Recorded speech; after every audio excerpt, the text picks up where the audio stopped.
అఖండ 2 flop తర్వాత next సినిమాల విషయంలో ఫోకస్ పెంచేశారు బాలయ్య. ప్రస్తుతమైన గోపీచంద్ మలినేని దర్శకత్వంలో సినిమా చేస్తున్నారు. ఇప్పటికే 3 షెడ్యూల్స్ కూడా పూర్తయ్యాయి. ఆగస్టులోపు ఈ చిత్ర షూటింగ్ పూర్తి కానుంది.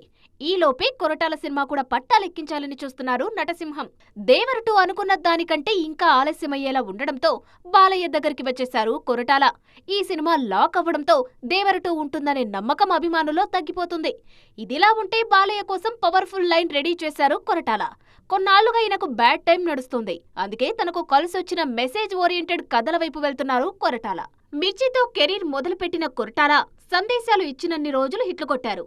ప్రేమను పంచుదామని మిర్చి, ఊరి దత్తత అంటూ శ్రీమంతుడు, చెట్లు పెంచాలంటూ జనతా గ్యారేజ్, రాజకీయం అంటూ భరత్ అనే నేను, ఇలా అన్నీ బాగానే ఆడాయి. ఆచార్యతో రూటు మార్చారు, ఫ్లాప్ ఇచ్చారు కొరటాల. దేవర హిట్ అయినా అది పూర్తిగా ఎన్టీఆర్ ఇమేజ్ ఖాతాలోకి వెళ్లిపోయింది. పునర్వైభవం కోసం బాలయ్యతో మరోసారి మెసేజ్ ఓరియంటెడ్ సినిమా చేయబోతున్నారు కొరటాల.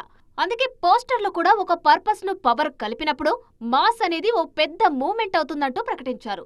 దాన్ని బట్టి బాలయ్యతో చాలా పెద్ద సందేశాత్మక చిత్రమే ప్లాన్ చేస్తున్నారని అర్థమవుతుంది. మొత్తానికి అనౌన్స్మెంట్ తోనే ఈ కాంబోపై అంచనాలు పెరిగిపోతున్నాయి.